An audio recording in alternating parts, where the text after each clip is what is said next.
What's up, everyone? It is me, Stateside Footy, here with another video. This time we're going to be doing a ranking, not a ranking, just kind of saying who the best player, in my opinion, is of every Champions League club. Before we get into the video, though, if you like the video at all, please leave a like. It really helps. If you don't like the video, please comment. Let me know how I can improve the videos, kind of see what you guys like, what you don't like in the content, and so we can make the channel the best it can be. Also, hit that subscribe button so you never miss another video. Anyways, let's go ahead and let's get right into it. Okay, let's go. Starting off in Group A, Ajax gotta go Steven Bergwijn. He is just another level. Coming in from Tottenham, going from the Premier League to Ajax, just another level. Still very young, still hitting his prime, still has a lot of potential, still has a lot to give to the game, and he's going to do absolutely wonderful things for Ajax this season. Moving along to Napoli, and I mean, I really don't have to say much. You saw the show he put on against Liverpool. Zielinski, absolutely world class. I thought about going with, I can't think of his name off the top of my head, the Greek attacker that they had, but I got to go with Zielinski. For me personally, I could see an argument both ways, but that's what I'm going with, Zielinski. I think he's going to be world class the rest of the group stage and so on. Coming in at Liverpool, not very many players look impressive for Liverpool whatsoever, but I got to go with Luis Diaz. He is just on another level for Liverpool at the moment. And it's just shows, I mean, his goal tally so far this season in the Premier League and in the Champions League. Did he score in the Champions League? I can't think. I believe he scored their goal in the Champions League. But either way, and his creative opportunities, what he does on the ball is just unreal. And he's replaced the dribbling of Mane. He's able to get the ball forward. He's able to bring it from the midfield and connect it with the attackers. But he's one step away from fully replacing Mane. With a few years, he will be that player that Sadio Mane was, in my opinion. Rangers, I mean, he did not look good at all against Ajax. But James Tavernier for Rangers. He's the captain. He's one of their best players. He's been one of their best players for years now. Rangers aren't a very good team, to be quite honest. No offense to Rangers, but let's be honest, you're probably going to drop right out of the group stage. Probably drop out of Europe here and come the end of the group stage. Not even get Europa League football, but James Tavernier is your best player. Moving along to Group B, Atletico Madrid. It's kind of up in the air because I want to say Antoine Griezmann. I want to say, a defender or a midfielder or something, just because, Atletico is known for their defense in midfield. And the way they defend, it's just insane. I was thinking Marcus Llorente, or I believe it's Marcus Llorente. I went with João Felix because, he's obviously been kind of thrown into the starter role that, I mean, he should be ready for, he should be prepared for. But the Antoine Griezmann, I want to say Griezmann, but he's playing 29 minutes a game. He can't be your best player. So João Felix has done good so far at the start of the season. He's been pretty good, goals and assist wise. And I feel like he's just going to prove himself. I feel like if there's a year for João Felix to prove himself and to finally be the player we knew he could be, first of all, he has to leave Atletico. Atletico do not play a system that benefits João Felix. In fact, they spent that much money on an attacker. They could have, I mean, they did it with Luis Suarez up front, an old Luis Suarez, who's still very good striker. They won the league with him, but it's just not a system that fits the player João Felix is. I feel like if anybody should have known that, it should have been Diego Simeone to know if a player doesn't fit what he needs. I wonder if it was an ownership signing, but it is what it is. Anyways, Club Bruges, we've got Andreas Skov Olsen. I believe he was at Hoffenheim last season. I know he was not at Bruges at the time. Recently moved to Bruges. Good winger, world-class player. I think he's going to do very well. I think he's going to do very good this year. I think he has been doing well at Bruges thus far. Bruges obviously lost their best player to Milan this season. Kind of a tough loss for them. However, Andreas Skov Olsen will do the job when it comes to the attack. Porto's a very, the entire team's pretty, level playing field. I thought about Taremi. I thought about Evan Nilsson. I thought about maybe a Pepe. I think the best player for them this season is going to be Eustaquio. I'm not quite sure. That's probably completely butchered his name. The Canadian midfielder for Porto. I just transferred in this season. He's my best player for them. He's been playing very well in the midfield for them. Been doing an excellent job. He's the player that I'm going to be going with. Leverkusen, a player that may not be playing outside of the group stages with them. He might make a move in January, depending on what happens with the World Cup, if he plays in the French squad, and I think that may have given it away. Moussa Diaby, absolutely such a talented winger. Would love to see him at Newcastle. I think he would bring such a good dynamic to that team. Sorry about the mic there, I accidentally knocked it. I would be worried about that Newcastle attack. Alexander Isak or Callum Wilson at striker. You've got Alan St. Maximin on a wing. You've got Moussa Diaby on the other wing. It is a dangerous attack from Leverkusen. Coming in for Bayern. Bayern has a lot of very talented players. I considered Mane. I considered, Goretzka. Could have considered Upamecano. Could have considered Neuer. Could have considered Muller. And a lot of talented players. I went with Joshua Kimmich. I think he's just a level above the rest of those players, just slightly. Wouldn't be surprised if he's the captain of Germany this year. Obviously, Thomas Muller, I don't know if he's going to be playing in the World Cup or not. Don't quote me on that. But Joshua Kimmich probably going to be Germany captain. Absolutely just world-class midfielder. I mean, he's probably one of the best in the world. Maybe the best in the world at the position he plays. Barcelona's, I mean, he's got to be Lewandowski.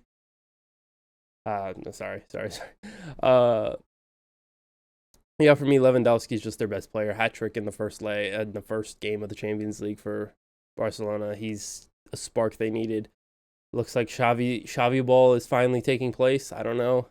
We'll just have to see what happens as the season goes on.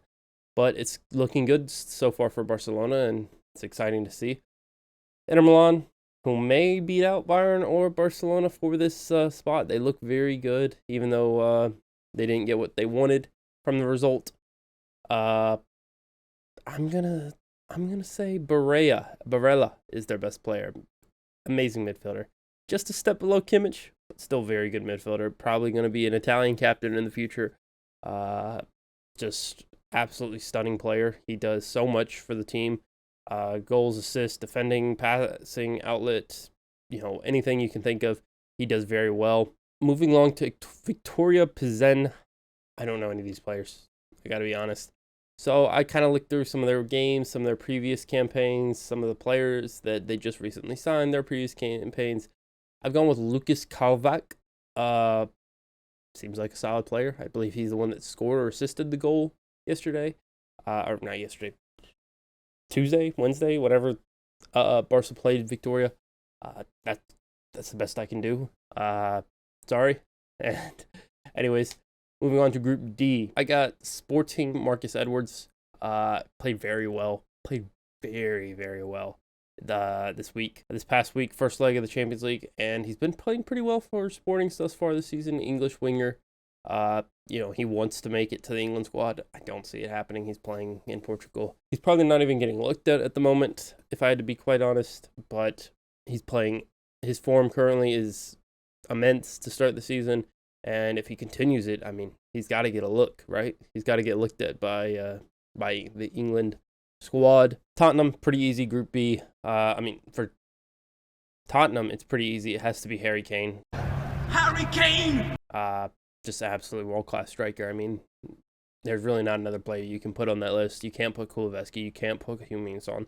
Heung-min Son's probably the closest you're going to get. Can't put Hugo Lloris. He's been off and on the past few seasons. Harry Kane, consistent striker, amazing finisher, amazing on the ball, can pass, can even dribble that goofy-looking tall dude, can still dribble the ball, and he's Tottenham's best player. He's been Tottenham's best player. That's why if Tottenham lose him, they might not get top 6. And while they're fighting for top 4 with him, they might not get top 6 without him. Marseille, I gotta go with Guendouzi. Just an absolute unit in the midfield for them, and one of the most consistent players they had last season, and is going to probably continue to be that most consistent player they've had over the past few years. Frankfurt, pretty easy one for me. Got to be Kevin Trapp. I mean, he was getting looks at from Manchester. He was getting looks at by all kinds of other teams. He's their best player. I mean, let's be honest, they lost Kostic. I couldn't name another player for Frankfurt at the moment, to be quite honest. De Costa's still there. That's probably the best I could give you. Indica, I think, is also another one. Kevin Trapp, though, miles ahead of all of them. He's absolutely. If it wasn't for, I want to say if it wasn't for Neuer, he'd be the number one. But also you've got Ter Stegen. Ter Stegen has been inconsistent though, so I'd say Kevin Trapp maybe going into the World Cup, maybe Germany's number two. Just a stunning player, excellent keeper, stops the ball. I mean, does everything you ask of the keeper. Moving along to Group E, we've got Dynamo Zagreb. It's got to be Orsic. He's just absolutely just levels ahead in Europe. I don't know what he does in the league for Dynamo Zagreb, but for Champions League, Europa League, Conference League, Orsic is a menace to teams. Moving along further into Group E, Milan has to be Rafael Leao. I mean, he is just a stunning player. I considered Theo Hernandez. I did consider him. He's a stunning left back, but Rafael Leao, the jump he has made in his game this year, impressive. And even Giroud could be on this list, because Giroud has been playing just amazing for Milan. I don't know what it is, but he is aged like a fine wine, and he is playing stunning. But for me, Rafael Leao, he's just so dynamic, especially now that he's moved on to the wing instead of a true striker role. He's playing on the wing for Milan, and it's made a world of difference for him. Moving along to Salzburg, and if you go look at my Champions League prediction video, you will see that I already made my prediction on this player. And he scored, even though Salzburg lost, he still scored against Milan. Noah Okafor, he needs to get looks. He needs to be playing in a top five league. He needs to be moved on from Salzburg. 22-year-old Swiss winger, scores a good goal. Obviously doesn't get the result, but very excellent player. He's going to continue to be an impact player for Salzburg this season until he's eventually moved on. Chelsea are a mess at the moment. Only good player on Chelsea right now, Reece James. Reece James is just another level to that Chelsea squad. If it wasn't for Reece James, Chelsea would be another team. My top four without if Chelsea didn't have Reece James and Harry Kane wasn't at Tottenham, obviously both teams have those players, but if it wasn't for that, I would put my top four would have Arsenal, United, Liverpool, and City. Manchester United would make my top four if it wasn't for Reece James and obviously Harry Kane. Now coming in at Group F, Shakhtar, it has to be Mudryk. I talked about him the other day in his stock rising. I think he had something like 2 goals, 2 assists, or 1 goal, 2 assists, something crazy like that. Just have a day. Like, it was insane. It was an insane performance for him against Leipzig. Absolutely putting on a show. Real Madrid, now this is a controversial one for a lot of people because Benzema is going to probably win the Ballon d'Or. Let's be honest. But their best player, it's Vinicius Jr. Let's not even try to sugarcoat it. Vinicius Jr. is Real Madrid's best player at the moment. That's without a shadow of a doubt, in my opinion. He's been so dynamic on the wing. He links up perfectly with the midfielders. His pace, his finishing has improved immensely over the past year. Benzema currently injured. I have no idea who's going to play striker for them. Are we going to see a Vinicius center forward? That would be so exciting to see. So dynamic. It would be very exciting to see him coming deep. You see, God knows who plays striker. I don't really care. I want to see Vinicius play central with Benzema out. I think it'd be so exciting. Coming in for Red Bull Leipzig, though, I've got to go with Nkunku. Who else am I going to? Dominic Sabali could be an option. The Hungarian midfielder. Danny Olmo could be an option. But let's be honest. Nobody is better than Nkunku right now for Red Bull Leipzig. He's just a step ahead. The fact he's still there is surprising to me. I thought he was going to PSG this summer. I don't know how the young player from Reims has ended up there instead of Nkunku. Very surprising because I thought they'd want to bring Nkunku back. He was a PSG Academy boy. I thought it would make sense to me. Celtic, in my opinion, it has to be Jota. I've watched highlights of his. I haven't watched a full game of Celtic. I'm not a big Celtic fan. I don't mind them. But anyways, but the highlights and things I see of Jota is just insane. The things he does not belong in the Scottish Premiership. Things he does is just, it's belonging to a top team. And maybe not top, maybe like he would do very well at like a Crystal Palace, mid-table. He would do very well at I'm trying to think of mid-table teams, Everton. I think he would do very well, especially right now as a winger at Everton. He would start every game. He would start every game for Everton, without a doubt. Him, Anthony Gordon would be the starting wingers for Everton. Group G for me has to be, for Man City, it has to be KDB. I mean, I talked about Kimmich earlier being the best in his position, one of the best in his position. Kevin De Bruyne is the best at what he does. Not a single player in the world could go and play that position that Kevin De Bruyne plays at Manchester City to that level. Kevin De Bruyne is one of the top. He should be top 3 in Ballon d'Or voting. I know he didn't win the Champions League. I know he didn't win any European trophies. I know Belgium's kind of whatever right now. Like, okay, I mean, they qualified everything. I mean, they should qualify. Kevin De Bruyne should be top 5 in Ballon d'Or voting this year, especially with the connection he's making with Haaland. I mean, it's just his assist numbers. He should set records this year. We're talking about Haaland setting records. Kevin De Bruyne should set records this year. I don't know how many more years they have on Kevin De Bruyne's contract or how old Kevin De Bruyne is. I can't think of the top of my head. They could catch and overtake Son and Kane's record for what they beat of Drogba and Lampard. That record, I could see them breaking that record. They're so dominant. Coming in for Dortmund, I mean, Dortmund's a really good team. Like, solid. They have solid players everywhere. The only player that I would consider world class, Gio Reyna. No, I'm kidding. Has to be Jude Bellingham. Jude Bellingham is he's just so good. Watching him the other day, I watched the Dortmund game against Copenhagen the other day. He is so good. So good. And I think that he'll be gone to probably Liverpool next year. And whatever fee they pay, Liverpool pays, is going to be a steal for Bellingham because he is going to be so good. Considering, like, Dortmund bought him from, Birmingham a few years ago?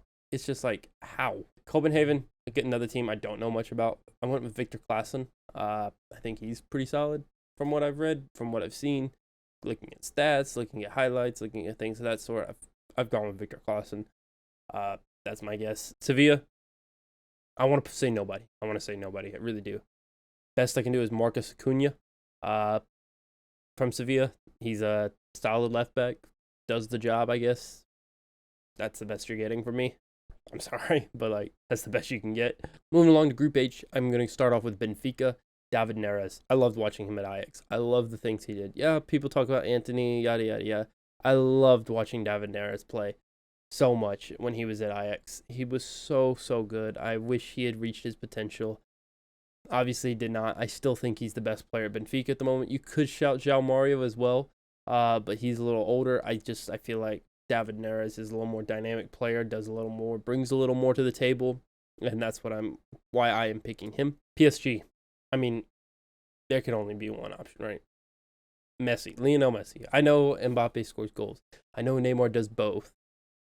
The creativity, and I know Messi's gone to a more further back role, kind of more creative playmaking role for PSG, and he's kind of let Neymar and Mbappe do all the goal scoring. But wow, he is still one of the greatest players in the game at the moment. And obviously, two other players in that attack are also two of the best players in the world at the moment. PSG, I'm going with Lionel Messi to not win anything, to be the best player for PSG at the moment. Messi is. Juventus are bad. Juventus are really bad. I really wanted to pick Weston McKennie just because of what he offers. He's just a little inconsistent at the moment. And another player that's you probably say is inconsistent is the player I went with, and I'm going with Vlahovic. He's such a good striker, though. And I feel like he's going to find his form, and he's going to be very good. I kind of wish he had left the Serie A, though, and just challenged himself in another league. Obviously, I wanted him at Arsenal. I'm glad we didn't get him. I'm glad we rather got Gabriel Jesus. Very good. Happy there. But Vlahovic, I think he's the best player at Juventus in the moment because Juventus are a mess. I want to go Chiesa. He's out long-term injury. I want to go McKennie. He's inconsistent. So is Vlahovic. So I just went with Vlahovic. And if you even think about anybody in that Juventus defense, shame on you because they're not there. Finally, Maccabi Haifa. I've gone with Omer Adzili. I have no idea. I don't. Sure. Oh, that is fucking tragic. Anyways, guys, I hope you enjoyed the video. If you did, please feel free to leave a like. As I said earlier, and comment how I can improve. Again, I want to improve these videos. I want to know what I can do better, what I can improve on, what I can keep doing that you guys like, and hit that subscribe button so you never miss another video.